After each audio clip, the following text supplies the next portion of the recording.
compartilhe neste momento. Para muitos a Bíblia é simplesmente um livro histórico, um livro que enfeita a cabeceira, enfeita a cômoda, enfeita caixa, fica perto do caixa no comércio, mas a palavra de Deus, ela proferida, ela aberta, ela lida, explicada, lançada, ela é uma espada, ela é a vida, ela é a fonte de água de vida. A Bíblia é a palavra de Deus, é a voz de Deus, escrita por dezenas de homens, inspirada pelo Espírito Santo, em épocas, tempos, governos diferentes, mas cada livro se complementa de Gênesis até Apocalipse. É aquilo que ainda vai acontecer, também já está tudo delineado pelo Senhor. Que Deus te abençoe, em nome de Jesus. Abra comigo a palavra de Deus, se você pode, no Evangelho segundo João, no capítulo 15. Aleluia. Uma palavra bastante conhecida, mas com certeza hoje Deus trará uma nova revelação aos nossos corações. Aleluia. João capítulo 15, versículo 1 em diante. Eu sou a videira verdadeira, e meu Pai é o lavrador. Toda vara em mim que não dá fruto, atira, limpa, toda aquela que dá fruto, para que dê mais fruto. Vós já estáis limpos pela palavra que eu vos tenho falado. Está em mim e eu em vós, como a vara de si mesmo não pode dar fruto, se não estiver na videira. Assim também vós, se não estiveres em mim. Eu sou a videira, vós as varas. Quem está em mim e eu nele, esse dá muito fruto, porque sem mim nada podeis fazer. Se alguém não estiver em mim, será lançado fora, como a vara, e secará, e os colhem e lançam no fogo, e ardem. Se vós estiverdes em mim, e as minhas palavras estiverem em vós, pedireis tudo o que quiserdes, e vos será feito. Nisto é glorificado meu Pai, que deis muito fruto, e assim sereis meus discípulos. Louvado seja o nome do Senhor. A minha breve oração é que o Espírito Santo fale aos nossos corações, que nós possamos abrir o coração como terra fértil, e que o Deus onisciente, onipresente, onipotente, o Senhor da glória, fale aos seus ouvidos, fale ao seu coração, em nome de Jesus Cristo. Que eu diminua, que Ele cresça, em nome do Senhor Jesus. Amém. E graças a Deus. Em João há uma descrição tremenda de Jesus, quando João, ele é a porta, ele é a verdade, ele é a vida. Aqui João retrata como ele dizendo, eu sou a videira, o próprio Jesus dizendo, eu sou a videira e o meu Pai é o lavrador. Eu quero em primeiro lugar ler com os irmãos também Salmo de número 80, no versículo 8, diz assim: trouxeste uma vinha do Egito, lançaste fora os gentios e a plantaste, preparaste-lhe lugar, e fizeste com ela deitasse raízes e encheu a terra. No versículo 11, ou 10, os montes, eu estou lendo o Salmo 80, versículo 10 agora, do 8 ao 11. Os montes foram cobertos à sua sombra, e os seus ramos se fizeram como os formosos cedros. Ela estendeu a sua ramagem até o mar, e os seus ramos até ao rio. Aqui diz que, aqui é uma analogia já, é uma simbologia daquilo que o Senhor fez. Trouxeste uma vinha do Egito, lançaste fora os gentios e plantastes, preparaste lugar e fizeste com que ela deitasse raízes e encheu a terra. Aqui era algo para o povo de Deus, para o povo de Israel. E é interessante que ele fala que então vinha, ela tem que plantar na terra. E aqui diz que trouxe do Egito e plantou. Já era uma simbologia do povo de Israel. Lá em Isaías, capítulo 5 também, para você entender. Isaías capítulo 5, versículo 7. Porque a vinha do Senhor dos Exércitos é a casa de Israel, e os homens de Judá são a planta das suas delícias. E esperou que exercesse juízo, e eis aqui opressão, justiça, e eis aqui clamor. Mais do que ajuntam para casa a casa, e reúnem campo a campo, até que não haja mais lugar e fiquem como os únicos moradores no meio da terra. Versículo 7, porque a vinha do Senhor dos Exércitos é a casa de Israel, e os homens de Judá são as plantas das suas delícias. Interessante, vamos ler também aqui, eu pulei aqui o versículo, capítulo 5, versículo 2 em diante. E cercou-a, e limpando-a das pedras, plantou-a de excelentes vides, e edificou no meio dela uma torre, e também construiu nela um lagar, e esperava que desse uvas boas, porém deu uvas bravas. Agora, pois, ó moradores de Jerusalém e homens de Judá, julgai, vós vos peço, entre mim e a minha vinha. Então o Senhor fala aqui de uma vinha que era o povo de Israel, algo que ele plantou, algo que era para ser bom, mas o povo rejeitou as ordenanças e o favor de Deus. Por isso que muitas vezes a gente mesmo fala assim, meu Deus, mas essa fruta aqui não está bem, né? Quando eu já falei sobre isso uns tempo atrás, que eu perdi muitas porque eu não preparei a terra, eu não preparei uma cova mais funda, uma cova mais larga, para que pudesse receber uma muda e ela se expandisse e desse bons frutos, né? E já teve um caso, um sítio onde que eu via, né, um pé de mamão nascer no concreto, né? E aparentemente aquele pé eu deixei justamente propositalmente para ver onde ia chegar, e aquele pé de mamão, ele tinha 20 centímetros, 40, foi crescendo 1 metro, ele chegou a quase 2 metros de altura, e ali deu alguns frutos. É interessante, porque não sei como ele conseguiu sobreviver ali, no meio de concreto, saiu em uma espessura tão pequena, uma fissura que tinha naquele concreto, de forma que ele tornou-se amassado perto do concreto, mas conseguiu crescer o tronco dele, conseguiu dar alguns frutos. Mas é interessante, porque eu nunca consegui comer uma mãozinha daquele pé. Todos os frutos que davam ali eram bichados, não chegavam à fase adulta de amadurecimento, de ter sabor, de ter cor, de ter qualidade. Assim na nossa vida começa pelas fundações, pelos princípios, por aquilo que Deus quer de nós, por aquilo que Deus tem chamado sobre cada um de nós. Se nós não estivermos literalmente enxertados em bom lugar, na terra boa, nós nunca daremos frutos. Se nós não estivermos ligados hoje na videira verdadeira que é Cristo, de forma nenhuma teremos bons frutos também. Aparentemente aquele pé de mamão deu até fruto, mas não eram frutos bons. Quantos de nós achamos que damos frutos, mas não são frutos bons? Não são frutos capazes de saciar a fome ou a sede daquele que está ao nosso lado.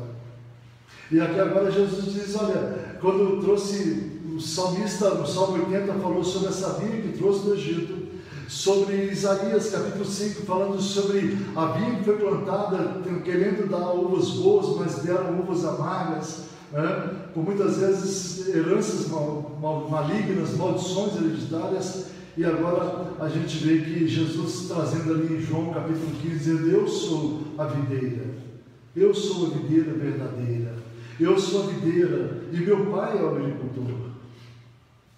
E vamos voltar aqui um pouco em João capítulo 15, ele dizendo no versículo 2, né? E o versículo 1, eu sou a videira verdadeira e meu pai é o lavrador ou o agricultor. Toda vara em mim que não dá fruto, atira e limpa toda aquela e limpa toda aquela que dá fruto, para que dê mais fruto. Ele está dizendo assim, olha, eu sou a videira, todos aqueles que estiverem em mim, se não der fruto, o próprio pai tira, o próprio pai poda e lança fora. Mas aquele que dá fruto, ele limpa para que dê mais fruto. E é interessante que agora tivemos a experiência lá em casa. Eu tenho em casa, nós temos um pé de jabuticaba, ele tem uns 2 metros de altura, ainda é um pé prematuro, mas o pastor Nário esteve lá e falou, vamos podar esse pé, porque esses anos aqui só está servindo para sugar a seiva, só está servindo para sugar as energias deste pé. E ele podou ali de uma maneira que eu pus a mão na cabeça, estava cansado, mas deixei, cocei a cabeça, meu Deus, está pelando o pé. Mas simplesmente ele tirou aquilo que realmente não ajudava a produzir nada. Por muitas vezes a nossa vida é assim. Ou nós pensamos que estamos enxertados e não produzimos nada. Ou tem parasitas que estão querendo roubar as nossas forças e as nossas energias. Quem sabe você encontra um desses dois patamares. Você não está produzindo nada, ou você está esgotado, porque alguém está encostando em você e tomando todas as suas energias. É interessante isso. E o pastor Nélio foi embora com a Isabela, voltou para a terra, né, para a Bahia, e eu olhando aquele pé ali todos os dias, e essa semana, interessante como que floresceu aquele pé. Floresceu de uma maneira tão formidável. Por quê? Porque ele cortou alguns galhos ali, cortou alguns ramos que não eram frutíferos, que simplesmente estavam ali para enfeitar. Deus não está preocupado com a sua aparência. Muitas vezes a árvore dá muitas folhas, fica até frondosa, mas não produz fruto nenhum. Foi o caso daquela figueira onde Jesus amaldiçoou, porque ele foi buscar o fruto nela, mas não tinha nenhum fruto, só tinha simplesmente folhas. Muitas vezes queremos mostrar para as pessoas o que nós somos aparentemente, mas não queremos mostrar o que nós somos verdadeiramente no nosso interior. E nós precisamos tomar essa postura diante de Cristo. Ele é a videira. Ele é a videira.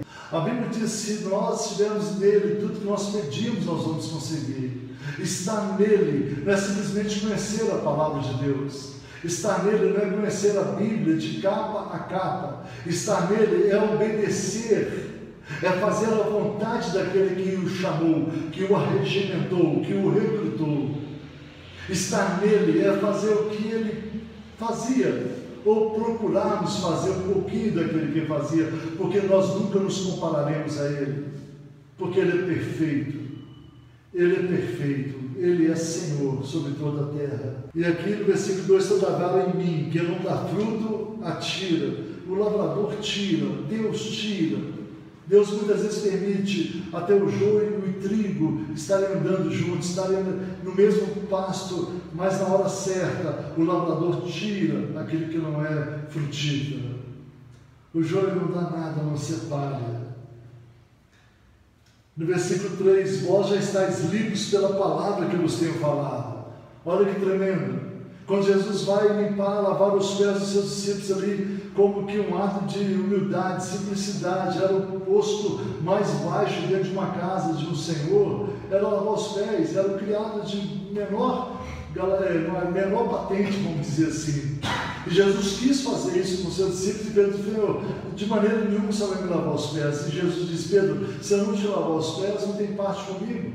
E Pedro disse: Senhor, então me lave todo, me lave da cabeça aos pés. E Jesus: Pedro, não precisa, pela palavra você já está limpo. Pela palavra nós somos transformados, pela palavra. Mas é necessário que nós estejamos enxertados na videira verdadeira. Aleluia! Louvado seja o nome do Senhor. E ele diz: vós já estáis limpos pela palavra que eu vos tenho falado. Está em mim e eu em vós, como a vara em si mesma não pode dar fruto. Irmãos, nós sozinhos não somos nada. Eu digo que o profissional de púlpito, o profissional do altar, ele tem vida curta. Ele pode muitas vezes enganar um homem por 10 anos, por 20 anos, seja o que for. Mas uma hora a capa cai, uma hora a mentira cai por terra, uma hora a verdade chega. É muito melhor nós submetermos a verdade, ainda que doa, ainda que seja muitas vezes incompreensível aos nossos ouvidos. Mas a verdade, ela prevalece, ela vai prevalecer, e é importante que isso aconteça na vida. Nós precisamos estar totalmente no Senhor. Estais em mim e eu em vós, como a vara de si mesmo não pode dar fruto. Se não estiver na videira, assim também vós, se não estiveres em mim. E a verdade, não tem como o membro se ausentar do ministério, o membro ficar, não vou mais congregar, eu vou congregar agora em casa. Não. Se você é membro do corpo de Cristo, se você, meu irmão, é como dilacerar um dos nossos membros, dos nossos órgãos, dizendo melhor, não é verdade? Daqui a pouco, se nós tirarmos um dedinho e falarmos: daqui a pouco eu não preciso de você, e deixa tudo, ele vai apodrecer. Quem sabe vai trazer um prejuízo muito grande para a saúde do nosso corpo também. Né? E é isso, nós precisamos estar em Cristo. Jesus, quando ele diz assim: olha, nascido de homem, não há profeta maior do que João Batista. E João Batista disse que diminua eu, que cresça ele. João Batista, ele que foi chamado pelo profeta, a voz que clamava no deserto, era uma voz, simplesmente uma voz que clamava no deserto. Jesus diz, olha, não há profeta maior, nascido de mulher, a não ser João Batista. Então nem Elias, eu entendo que nem Jeremias, nem Isaías, nenhum deles, nem Ezequiel, se comparou à voz profética de João Batista, anunciando o reino. Mas ele sabia, ele dizia, olha, eu vos batizo com água para a remissão dos pecados, mas vem um que é maior do que eu, vem um que é mais forte que eu, vem um que é mais poderoso do que eu. É reconhecer, meu irmão, que a soberania pertence ao Senhor, a primazia pertence ao Senhor, toda honra e toda glória pertence ao Senhor, mas nós, enxertados nele, nós podemos todas as coisas daquele que nos fortalece. Nós podemos passar pelas aflições, pelas tribulações, mas também podemos regozijar e alegrarmos no Senhor. Mas quando estivermos nele, nós estamos passando por um momento onde muitos estão tirando sua própria vida, muitos estão desistindo da família, desistindo de tudo, porque não há uma luz no final do túnel para eles. Mas o próprio João disse que Jesus é a luz do mundo. Ele é a luz que nos aperfeiçoa, é a luz que nos trata, é a luz, meu irmão, que nos aprimora. Ainda que nós achamos que tudo está escuro ao nosso redor, parece que não tem nenhuma solução, parece que não tem nenhuma dispensação divina. Não é verdade? Jesus, ele é a porta que nós precisamos. Jesus é o caminho que nós precisamos. Jesus é a videira e por isso nós precisamos estar nele. Nós precisamos estar enxertados nele. Nós precisamos estar fixos com ele. Se nós estivermos com ele, irmãos, com certeza vai ser diferente a nossa história. A sua história vai mudar. Talvez você esteja hoje desgarrado, talvez você esteja hoje à beira do caminho, talvez você esteja hoje fora da presença do Senhor, mas Ele te chama nessa noite, e você precisa falar, Jesus, eu quero novamente estar arraigado, eu preciso estar enxertado nessa videira que é o Senhor. Louvado seja o nome do Senhor.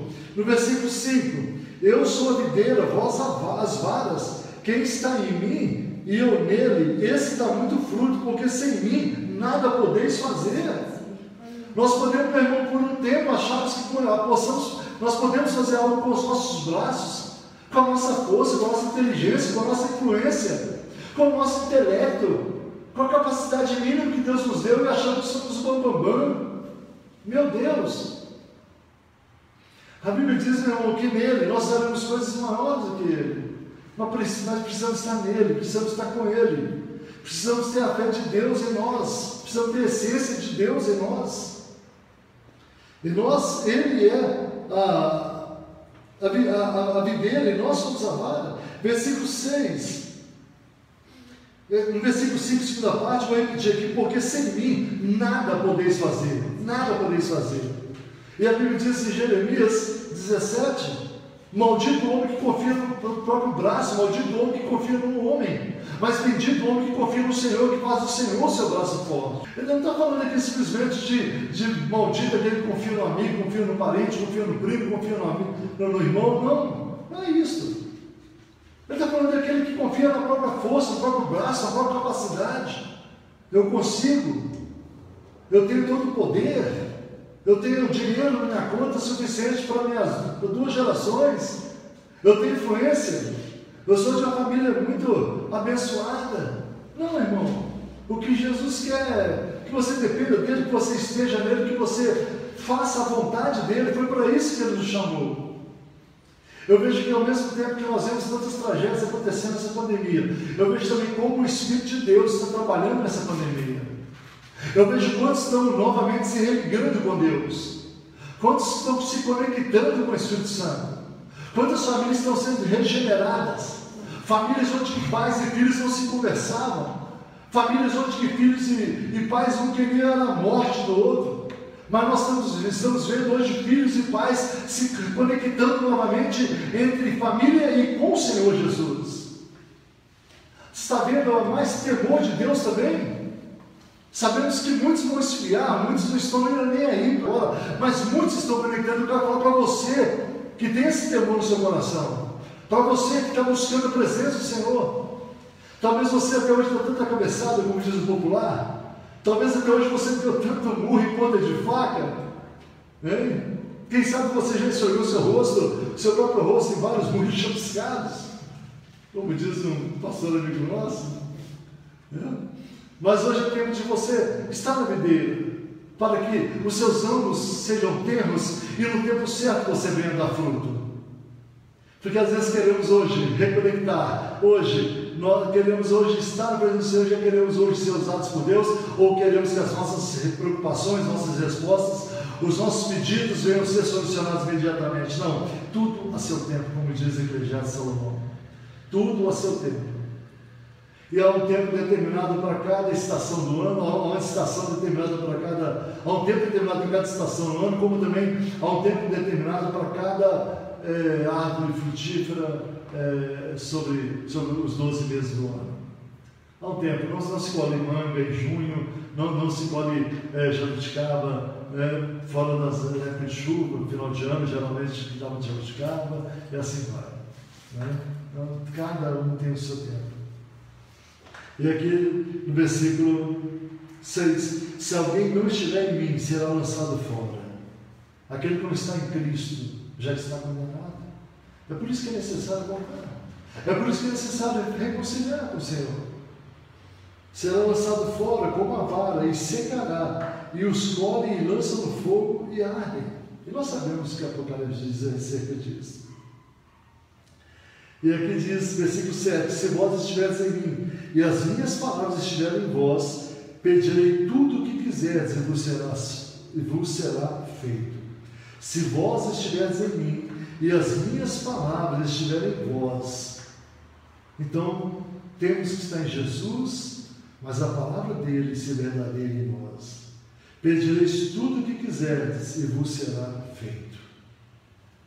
Talvez você fale assim, por que fulano hoje chegou na igreja, por que fulano Beltrano hoje começou agora a caminhada dele e as portas têm se aberto para ele? Por que tudo dá certo para Beltrano e para Ciclano? Irmão, em primeiro lugar, Deus tem um propósito sobre cada ser humano.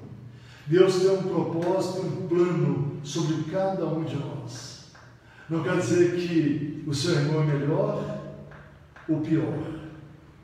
Mas muitas vezes há uma diferença dentro da própria casa, onde uns não são, filhos não são diferentes, filhos não têm, nós não fazemos exceção de filhos, mas filhos por muitas vezes, tem filho que é mais chegado, tem filho que ele é mais amoroso, tem filho ou filha que é mais ouvinte, demonstra mais amor, aí é diferente. Aí é diferente. Aí provavelmente vamos gastar tempo com quem tem tempo para a gente. Eu, graças a Deus, os 3 filhos são uma bênção e os 3 filhos são iguais para mim. Mas dentro de uma casa muitas vezes feliz. Uma vez eu vi um pregador, Rick Warren, um grande evangelista, evangelizou grande parte da África, dizendo assim que Deus usa quem está preparado. Deus usa quem se deixa ser preparado. Deus usa quem já se preparou para aquilo que Deus quer fazer. Mas se nós estivermos em Cristo e Ele estiver em nós, meu irmão, começa a orar. A Bíblia diz em Tiago 5, a oração de um justo pode ir muito nos seus efeitos. Se nós estivermos em Cristo e Cristo em nós, esperança da glória.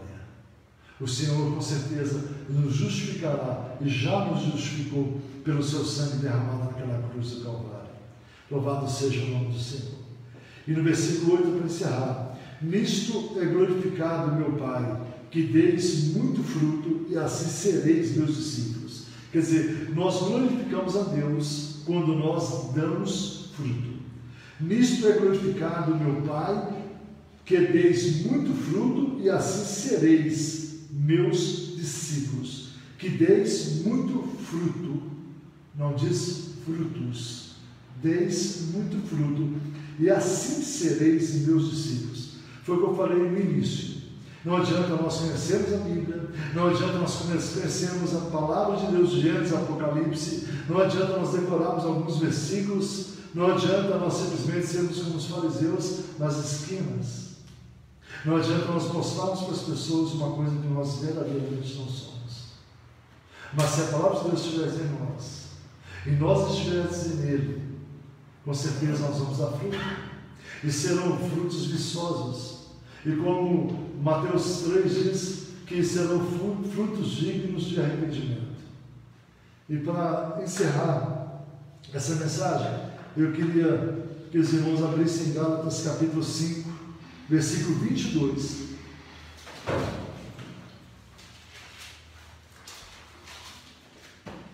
Muitos interpretam ou leem no plural, mas aqui diz: mas o fruto do Espírito é amor, gozo, paz, longanimidade, benignidade, bondade, fé, mansidão, temperança ou domínio próprio.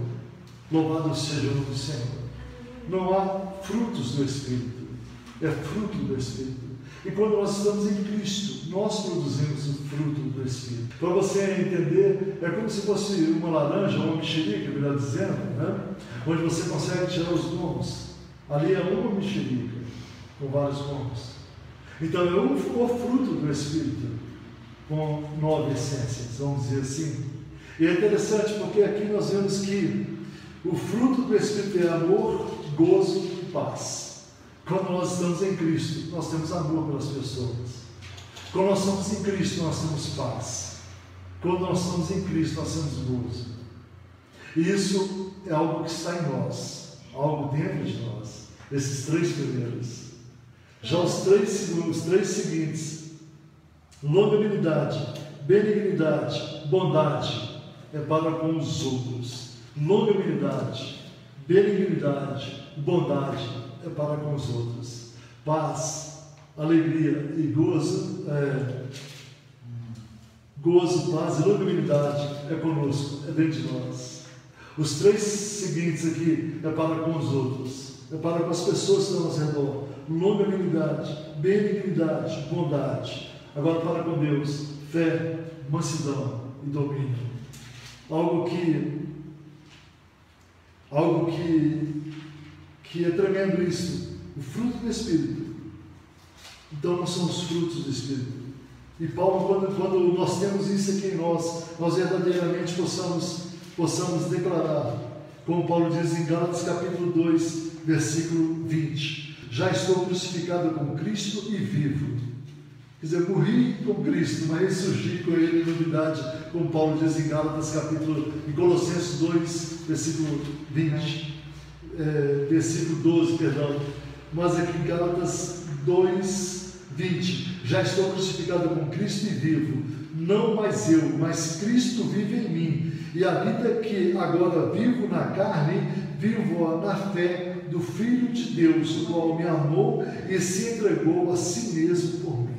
Louvado seja o nome do Senhor. Já estou crucificado com Cristo e vivo, não mais eu, mas Cristo vive em mim, e a vida que agora vivo na carne, vivo-a na fé do Filho de Deus, o qual me amou e se entregou a si mesmo por mim. Meu irmão, nós só conseguiremos ser novas pessoas, novas criaturas, se nós estivermos verdadeiramente enxertados em Cristo Jesus. Se nós estivermos enxertados em Cristo, se nós estivermos nascido novamente, se nós estivermos, meu irmão, e por muitas vezes Deus quer nos tratar, Deus quer nos podar, tratando de alguma forma. Muitas vezes Deus mexe naquilo que você mais gosta. Talvez Deus mexa na sua arrogância, mexe na sua vaidade, mexe na sua ganância, mexe até com seus familiares. Mas não, Ele não quer Ele não está querendo te condenar, amaldiçoar, me fugiu a palavra. Ele quer te ensinar algo com isso. Mas nós, estando nele, as podas vêm, o tratamento vem, mas com certeza você vê como é interessante. Na casa dos meus pais, quando eu era criança, ainda tinha ali uma parreira de uvas. E é interessante porque na época da seca ela ficava totalmente seca e minha mãe ali podava aqueles galinhos e ela ficava quase que nua, quase que pelada, sem nada, aquele galho seco. Mas a primeira chuva voltava a florescer tudo aquilo, e voltava a crescer novos ramos, novos frutos, vinham ali com muito mais intensidade e muito mais força. O que Deus está fazendo na sua vida, quem sabe, é te dando esperança, te dando coragem, para que você amanhã venha produzir bons frutos. Que Deus te abençoe, em nome de Jesus.